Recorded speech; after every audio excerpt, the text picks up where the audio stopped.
Greetings. How excited I am to be here, to be a part of this summit. My name is Dr. Will Moreland. I am the founder of Genius Speakers Academy. And for the next couple of minutes that we have together, I'm going to be sharing some things with you that I think is going to help you explode your life and your business. Now, I know you've been getting some great information, and what you're going to have to do is begin to put all of this information together and make your success journal, right? Make your success plan. And I hope that in our time that we have together, that I'm able just to add to the phenomenal information that you've been getting. So I hope that you have 20-30 minutes to hang out with me, that you're dialed in, that you're in a place where you can take some great notes, sit back and really absorb what I'm getting ready to share. You know, I'm just tremendously honored that Constance asked me to be a part of this summit.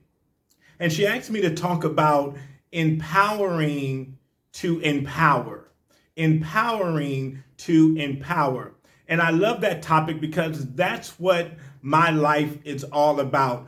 I exist to help people become a better version of themselves. Now, that didn't happen overnight. It's been a journey, and I'd like to just share a little bit about how I got to where I am and how I feel this information will be able to help you. I'm originally from Compton, California. If any of you are familiar with Compton, California, when I was growing up in Compton, California, they said that Compton was the worst city in America. Now, I want you to think about this for a moment. There are over 19,000 cities in America, and they pinpointed my city as the worst city in America. Now, I want you to think about that for a moment. What would be your mindset if someone told you that you have to start a race, but you have to start it from the most adverse conditions possible? Let's say you're getting ready to run a marathon, which we all know is 26 miles. But before you run this marathon, they say, wait a minute, instead of running shoes, we're going to make you run this marathon in boots. Instead of normal shorts and t-shirt, we're going to make you put on a pair of fatigues. And then what we're also going to do is put a rucksack on your back. And we want you to not only run this marathon, but we want you to compete. We want you to be successful. Well, growing up in Compton, California to a single mother, I rarely got to see my father. As a matter of fact, I met my father for the very first time when I was 7 years old, and he was serving time in a California state penitentiary. You take this environment, which they said was the worst environment in America, being raised by a single mother, being an African-American male in the early 80s, that doesn't seem like that would be a recipe for success. But this is what I found to be true in life. It's not your start that determines where you end up in life. It's your effort. It's your work. It's your choices. Now, it took me a little bit of time to realize that, because I'll be honest with you, for many years, I played the blame game. What can you expect from me? I'm from Compton. I'm being raised by a single mother. I'm an African-American teen. There are not too many resources here. How can you expect me to play? How can you expect me to compete in the game of life? I played that game for a long time. To be exact, 20 years, until I ended up in front of a judge. And that judge told me, he says, listen here, Mr. Moreland, you're headed nowhere fast. You're headed nowhere fast. But I'm going to give you an opportunity. I'm going to allow you to leave my courtroom and come back here in 2 weeks. 2 weeks. I'm going to give you 2 weeks. And when you come back, you need to let me know, why shouldn't I place you in one of our nice facilities, aka jail? I left that courtroom not knowing what I was going to do with my life, not knowing what direction I was going to take. And 3 days before I was supposed to go back to court, a gentleman by the name of Corey Oliver walked up to me and he asked me a question that changed my life. He says, "Have you ever thought about joining the Army?" Now, I have to be honest with you. Up until that point, I had never thought about it. Guys from my neighborhood, we didn't go to the Army. And so when Corey asked me that question, I wanted to laugh, but I knew in that moment that this was a defining moment. I can't tell you why I knew it, but I knew that if I went back into that courtroom and told that judge that I was going to go to the Army, it would keep me out of jail. And sure enough, in 2 days, we went back to the judge. And I told that judge that I made the choice to go to the United States Army, which at the time I didn't know was going to be a life transforming journey for me, but it truly was.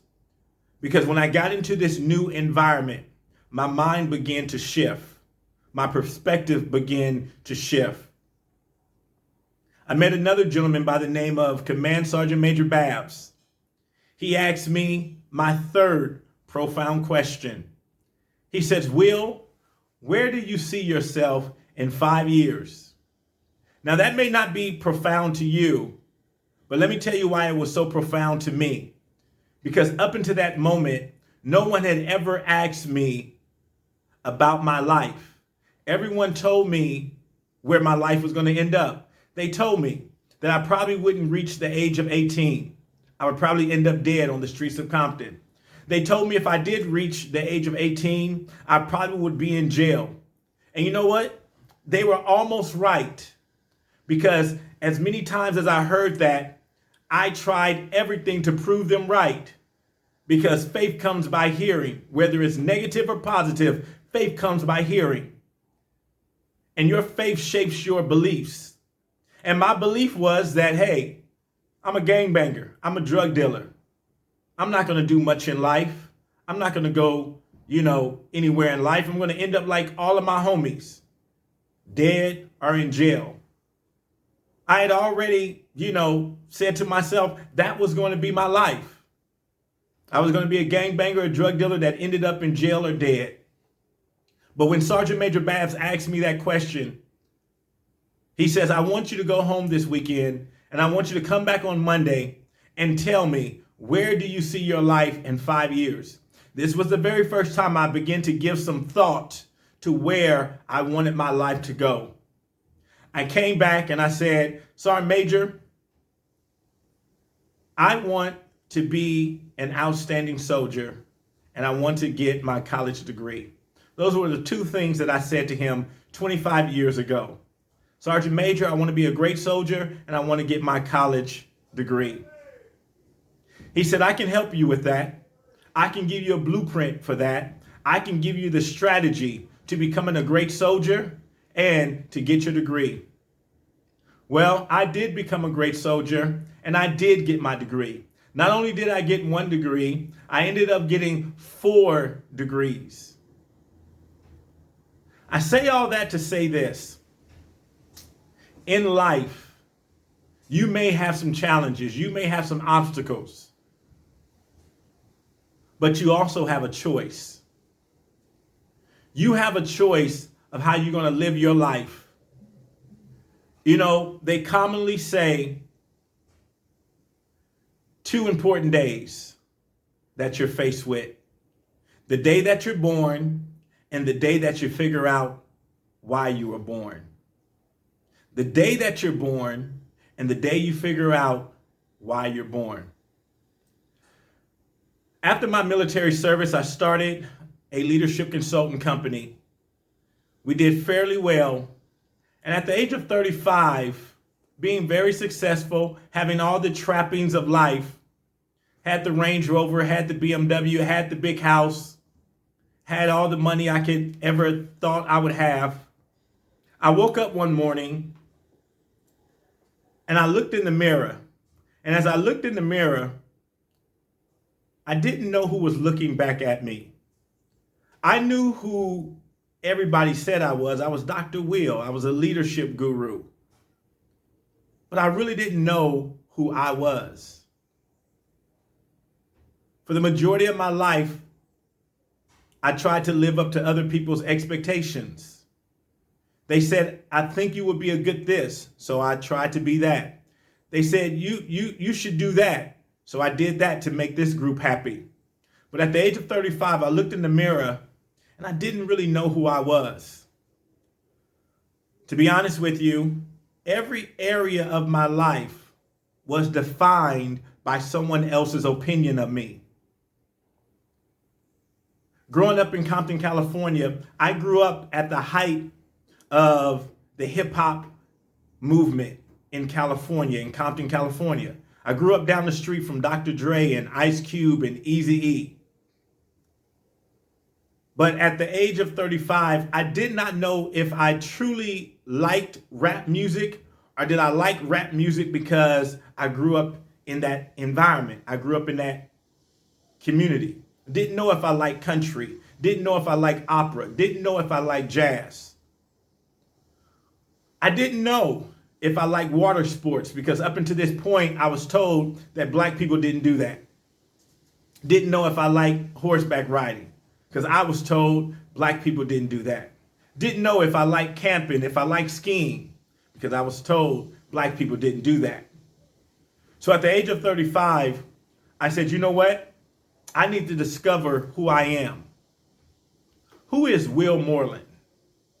Not who is Dr. Will, but who is Will Moreland? And I started out on what I call a clarity journey. A clarity journey. And what this clarity journey was going to be about was me exploring all different types of things that I had never thought that I would ever do in my life. Things like going skiing, things like going camping. And so at the age of 35, what I ended up doing was stepping away from my company. I sold my company. Everybody thought I was crazy to go on this journey. They said, what are you doing, man? You're going to mess up your life. But I didn't want to live the rest of my life not knowing who I really was. See, at that point, I was successful, but I wasn't fulfilled. I was successful, but I wasn't fulfilled. I knew the strategies of success, so I knew what to do. I could dial it in. I knew what I needed to do to make my company stay sustainable and successful. But I didn't wake up with that fire. I didn't wake up with that energy. I wanted to wake up with energy. I wanted to wake up with a burning desire to say, this is what I was created for. This is what I'm supposed to be doing in life. And so going on this journey, I began to do everything. I went camping, I went snorkeling, I went jet skiing. I did everything. And at the conclusion of this journey, I found myself understanding who I was and what I really wanted to do for the rest of my life. Now, I didn't have any fancy terms, but now, after talking to thousands of people about this journey, I now call it my core philosophy, or living from your core. And core is an acronym that stands for clarity, opportunities, relationships, and experiences. So after I went on this journey, I began to teach other people how to live from their core. And I want to share with you for the next few minutes that we have about how you can live from your core and not only be successful, but be fulfilled in life. To wake up every single morning knowing that you have a mission, that you have a purpose, that you have a sense of belonging, that you know without a shadow of a doubt that this is why I exist. That you know that the people that you encounter are going to have a significant impact because you're living from your best self. And when you live from your best self, what you do is sow seeds of greatness into other people. You begin to live from your genius. You begin to live from that genius zone, that magic place where all the excitement happens. So if you're going to live from your core, the first thing you got to do is get crystal clear about who you are. It's clarity. You got to get clear on who you are. Who is the real you? Not who your mom calls you, not who your clients call you, but who are you for real? At your core, at the center of who you are. What makes you tick? What makes you happy? What makes you smile? What makes you feel the most fulfilled? You got to find out. And that comes through clarity. You may have to take a journey like I did to go find out who you really are. But I tell you, living life from a foundation of clarity is so freeing. It's so liberating. It's so simplistic. My choices are easier now because everything that I choose to do is based upon what I'm clear about. The next thing is the O. Once you get crystal clear, now you find opportunities to live out your best life. You know, I recently moved with my family here to the beautiful island of St. Martin. And it was an easy decision for us because we were crystal clear. We love the water. We love the beach. We love simplicity, the simple life. And so when we had the opportunity to move here to the island, it was an easy decision because it was in line. It was the opportunity that gave us to live our best life. So you want to start finding opportunities. You know, the clients that I work with, I wanted to work with people that were excited about life. I wanted to work with people that wanted to make an impact in life. And so I began to find opportunities to work with those types of individuals. I'll be honest with you. I can honestly say I don't work with anybody that I don't want to work with. Each and every one of my clients, when I look at my coaching call sheet for the day, I get excited every time because I'm excited about them and I'm excited about what they want to do in the world. The next is R in this core philosophy. Relationships. Listen, your life is going to be rich. It's going to be wealthy. It's going to be fulfilled by the relationships that you grow and cultivate. See, when we all get to our last days, guys, we're not going to be worrying about the car we drove. We're not going to be worrying about the clothes we wore. We're not going to be worrying about the house we lived in or the money that we earned. We're going to be thinking about those that we shared life with, those that we experienced life with. You know, as an entrepreneur and as a business owner, we commonly say that we do this for time freedom, that we can have the time to invest with those we love. Well, I challenge you today and I ask you, is that what you're really doing? Have you really made space? Have you really made time for those that you actually say you love? I would challenge you to look at your life and say, does it reflect what you confess? If you confess that you wanted time freedom so you can have more time with your family, then make that happen. And then the last is the E. How do you want to experience life? I've had the opportunity to travel all around the world, 50 different countries, and I have a lot more to go to. This world is an amazing place. It's rich, it's full, has amazing people, has amazing opportunity. So how do you want to experience it? How much of it do you want to see? When I looked at my life, for the first 20 years of my life, I didn't go anywhere. I didn't travel anywhere. I didn't go more than 20 miles outside of Compton, California. But now for the last 25 years, as I mentioned earlier, I've had the pleasure of traveling to over 50 different countries. I'm living now in St. Martin, my 5th country. I want to experience the best of life. I want you to experience the best of life. I want you to break out your comfort zone and begin to ask yourself, what does my best life look like? And I want you to know more than anything that it's possible. Here I am, a kid growing up in Compton, California, single mother. Made a lot of mistakes growing up. But when I got into alignment with what I was born to do, my life took off. And that's what I want for you. Now, I know that you've heard a lot of information throughout this summit. I just want to share this bit of wisdom for you. What you need to do is take a couple of days and write out what your best life looks like. And then go back over this information that you've been getting, and don't try to absorb it all at one time. Find out what your next best step is and listen to the information that has come through this summit, and grab the information that will help you right where you are. And then catalog the other information. And when you get to that space in your journey where you need it, you can pull it off the shelf and say, hey, I remember I went to this summit and they were talking about that. But don't overwhelm yourself. Don't try to absorb it all. Get crystal clear on what your next steps need to be. Get crystal clear on what you want to do with your life. You know, we have that day that we're born and that day that we die. And then we have that dash in the middle. That's our life. What is your dash going to be? What is it going to represent? What are you going to do inside of those two numbers? Every morning when I look at my coaching sheet, I'm so inspired to be able to work with authors and speakers and consultants that want to make an impact in this world. If you're a person that you say, you know what, I'm ready to make that next step, I would love to connect with you. You can follow me on social media at Dr. Will Speaks.